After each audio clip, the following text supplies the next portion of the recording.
This episode of the Fire Alarm Insider is proudly brought to you by Secured Securities, your trusted partner in fire alarm and security solutions, protecting lives and businesses one system at a time.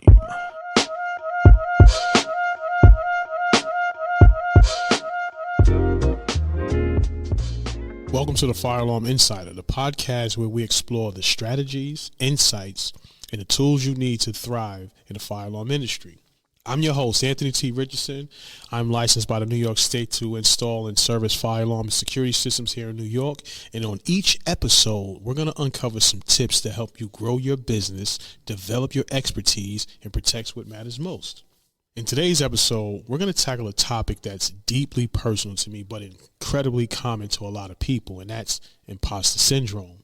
If you ever felt like you don't belong, doubted your qualifications, or worried that someone may find out that you're not good enough, then this episode is for you.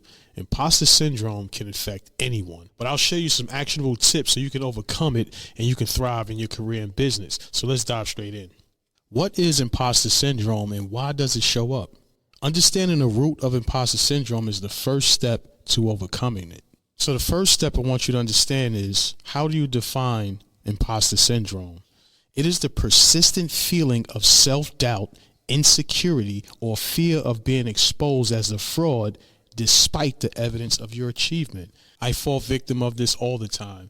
Me sharing my knowledge about fire alarm, the fire alarm industry, being a fire alarm technician, how to troubleshoot, even running your own fire alarm business. Even though I've been doing it for 10 years and been talking to the people around me or even teaching the people around me, now I'm facing a world where I may face some ridicule. I know what I'm saying, but I sometimes may think I'm doubting if I'm actually saying the right thing and if there's someone out there that's going to rebut it. But you got to get through that. You know what you know, and you have to be confident of the knowledge that you have, because it's your perspective. It's your knowledge bottled up into all these years of experience from your perspective. So you have to get through that and understand how you could deliver your message or how you could deliver your expertise through the lens of your eyes. This is the most common feeling that a lot of us as human beings will actually have when we step into new roles. Anything we do different, anything we do new seems challenging, especially when we don't know the route from beginning to end. It's going to make us feel anxious. It's going to make us feel as if we don't know what we're doing. But what we need to do is just have the confidence within ourselves and then just follow the baby steps, small steps at a time, until you get through the whole entire problem. So that leads me to my next step, is you have to identify why it happens. Why do you feel like you're an imposter when you actually know exactly what you know? Oftentimes it comes from comparing yourself to others, being a perfectionist, or filling out the space in some type of specialized field. You may be looking at a person who has way more experience than you, who've been breaking down whatever his knowledge is, and he has a way to do it because he learned how to do it. The more things you do, or the more times you do something, the better you get at it. Practice makes perfect. We all know that. So when you step into the field of fire alarm, don't be afraid to wire the batteries backwards. Don't be afraid to blow up a CPU. Don't be afraid to make the mistakes that's probably going to cost the company money or going to have technicians laugh at you. Don't be afraid to make those mistakes. What you need to do is understand from the mistakes that you actually make, so that way you can build the confidence one mistake at a time, because every mistake you make and then push through it, that's more of a confidence builder you build within your character and within yourself. When I started out in fire alarm in the 1900s, like the kids say, really in like 1999 is when I first started out in fire alarm. I had no idea. I was coming from cable and telephone. I had no idea of what a resistor was or what a multimeter was, parallel or series circuits. I had no idea what none of this stuff was. So this was a huge challenge for me, and it took me literally 10 years. I think that's that 10,000 or that 5,000 hour, whatever that mark was. I remember that 10th year, the light bulb clicked off, like, oh shit, I get it. I really understand it. I understand why they put an end of line resistor at the end of the circuit. I understand why we wire tamper switches up in series. It just overwhelmed with the information from one day being confused to the next day understanding the whole entire operation when it comes to fire alarm systems. I mean, it took 10 years, and I'm trying to shorten that distance for you so that way it doesn't have to take you 10 years, because I didn't have people teaching me how to do anything within the fire alarm industry. So what you need to understand, what you do most is what you do best. And even the most successful people out there that you may see, that you believe that's doing better than you, they was at that point in time where they felt like an imposter too. So what you need to do is push through it, because we all face it. It's a human emotion. But once we understand that we do have the knowledge that we want to share and give to the people, just do it. That's all you got to do. And there will be people that support you, and there will be people that don't support you. Either way, it's going to get you to the people that really want to support you. The funny thing is, I used to think that I had to know everything about fire alarm systems just to feel qualified. It wasn't until I started to embrace continuing learning, meaning that I started to spend extra money on myself outside of the company to educate myself about this industry, so that way I didn't feel I need to know it all. I just need to know where I can go and find the answers. So the more avenues I had of resources, the more answers I was able to find. So I didn't need to have or retain all the information. It's just whenever I needed the answer, I knew which way to go to get my answer. That is what helped me become a better technician. In this next segment, I'm going to explain to you how you can overcome imposter syndrome. It's impossible to eliminate it overnight, but following these strategies can help you manage it a lot more effectively. The first one is you have to acknowledge your achievement. You have to know that if you went and took a course and you passed that course and you got a certification for that course, you have an achievement. You know, if you've been working in the field for 5, 10, 15, or 20 years, you have that achievement. You know, whatever you've been doing most is what you are best at. So you are actually good at whatever it is that you're doing. So if we want to pertain this to fire alarm and you want to get better at fire alarm, you have to practice troubleshooting different types of fire alarm troubles there are out there, whether it be an open circuit, a ground fault. Ground fault is the most infamous trouble there is with fire alarm, and it's so easy to find and figure out.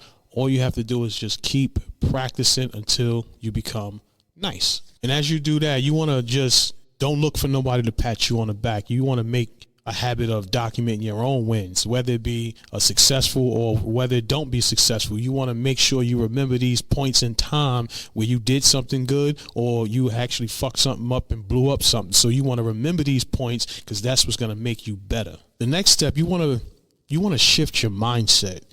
Instead of fearing making mistakes, view them as opportunities to learn to improve. If you cross the wiring backwards on a battery, red to black and black to red, and now you zap the charging circuit on the main controller, or maybe nothing happened, maybe just a quick pop and you just got to replace the batteries and nothing detrimental happened after that. But now you know you have to pay attention. So it's not everything that goes wrong is bad. There's always a good that happens, even if there's a detriment situation that's out there. So you have to be able to look at the good out whatever situation you're in, so that way you can remain positive, and then your mind will be able to develop new positive nerves. Because if you shut it down automatically and say, fuck it, I fucked up, I don't know how to do this, boom, brain stopped working. You don't know how to do it. Okay, I'm not going to figure out no answers to figure out how to do it, so I'm going to just leave it right there. So you don't want to do that. You want to give your mind the open space to be able to think, to find and solve problems.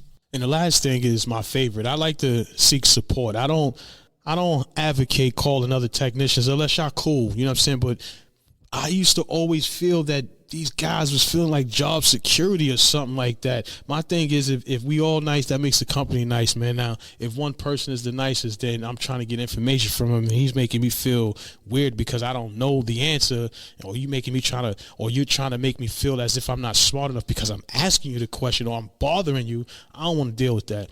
What I do is I call tech support and I sit on the phone with them and I have them walk me through whatever problems they have. That's what they're there for. They're there for 8 hours to help you. Their job is to help you get through whatever problems that you're having. And the more problems you actually face, the better you get at troubleshooting, because it's not too many problems that there are out there when it comes to fire alarm. You run through repetitive troubles all the time.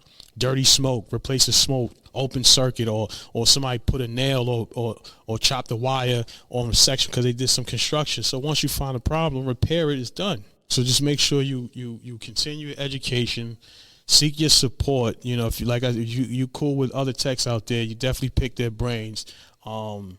technical support, and read the manuals. Read the manuals. That will definitely help you. And then don't be afraid to mess up, man. Blow something up and figure out what you did wrong, so that way you don't have to do it again. And the company could afford it. Trust me, they can. You may have just started at a company working there 3 months, 6 months, and they want to put you in the field. They call that throwing you to the wolves. Don't be afraid. They're not going to send you to the hardest service calls. You'll probably be going to do some inspections, blowing some smoke and some air, cleaning some smoke detectors out, stuff like that. Or it's a little battery trouble, changing out some batteries. Then they'll graduate you up to maybe changing out devices and things like that. So the more work you do, the more confidence you build. So if you show up every day, you'll be fine.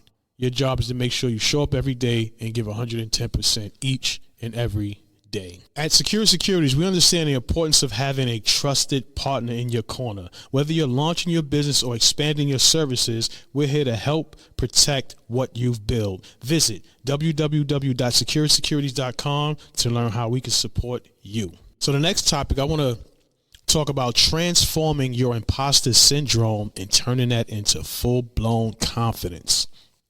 Imposter syndrome can be a tool for growth if you reframe it as a sign you're stepping outside of your comfort zone, because that's all it is. We're doing something that we're not used to, stepping into a world we're not familiar with, and we have that fear of being judged. Oh, my hair's not done right. I got to, get my hair cut. My mustache ain't right. My makeup ain't on. I got to put my lashes in. They're going to laugh at me because my teeth crooked, or whatever the situation is. Nobody cares. Nobody really cares. It's not the thing that people want to see. They want to see the person doing the thing. That's what it is that they want to see. So your perspective is what they want to see.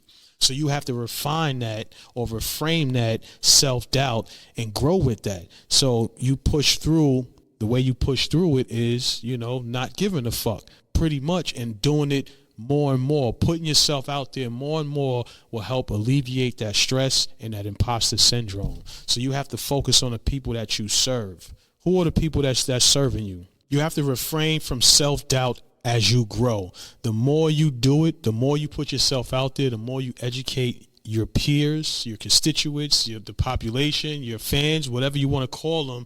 The more you do it, the better you get at delivering your message, the better you get at teaching, and the less you feel like an imposter, because now the people who you are talking to are receiving it and they're reciprocating that same love back to you. So when you challenge yourself, like as if you're going to start a workout plan, and then you find yourself saying, I don't know if I could do 10 push-ups, and then you go through it and then you do 10 push-ups, your mind is like, I could do 10 push-ups. How about I do 10 more? So you only have lack of confidence when you feel you've never done something before. So once you actually complete whatever that goal is, that's what builds the confidence. So get yourself out there, lose that imposter syndrome, because we all go through it. And the more you push yourself through it, the less you'll feel like a total imposter. You want to also focus on the people you serve, because when you focus on the people you serve, those are going to be the people that reciprocate that love back to you. They're going to say, yeah, oh man, I appreciate that information. That's just what I was just telling my cousin the other day, John and them and whatnot. Hey, could you do me a video on this right here, man? That's, whatever that. You have to focus on the people that you serve. When you focus on the people that you serve, you're reciprocating the love back and forth. You're giving them the information, and they're giving you back the feedback, so that way you can build your confidence and either create more videos, so that way you can help them even more. So if you focus on the people you serve and wean out that extra noise, it'll be easier for you to push through that imposter feeling syndrome, because you're actually giving yourself who you are. You coming up and showing up as you are. So you can't be an imposter when you are who you are. You know what I mean? So you just have to be who you are, show up as you. They say your authentic self. Just show up as you, and don't care about trying to be somebody else, because you ain't trying to be nobody else. You're just trying to be yourself and deliver things from your perspective. And the last thing is, you want to celebrate the progress. You don't want to do things to be perfect. You don't want to have the lighting. You don't want to have the camera, the film crew, the perfect script, the perfect everything before you actually turn the camera on and start sharing your information. You want to get out there as soon as you can. Get out there in the mud. Talk about it in the dirt.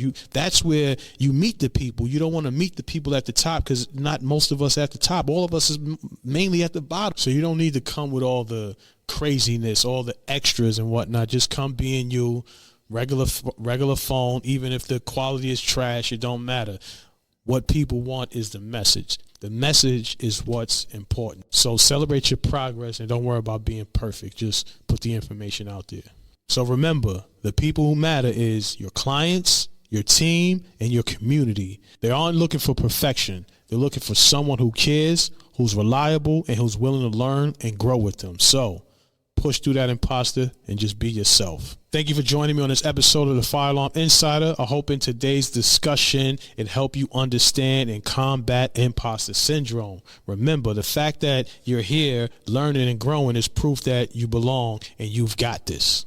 So don't forget to subscribe to the Fire Alarm Insider on your favorite podcast platform and follow us for updates and bonus contents. For all your fire alarm and security needs, visit our sponsor, Security Securities, at www.securitysecurities.com. Until next time, stay safe, stay secure. Catch you in the next one. Peace. This episode was made possible by Security Securities, protecting lives, securing futures. Visit www.securitysecurities.com to learn more.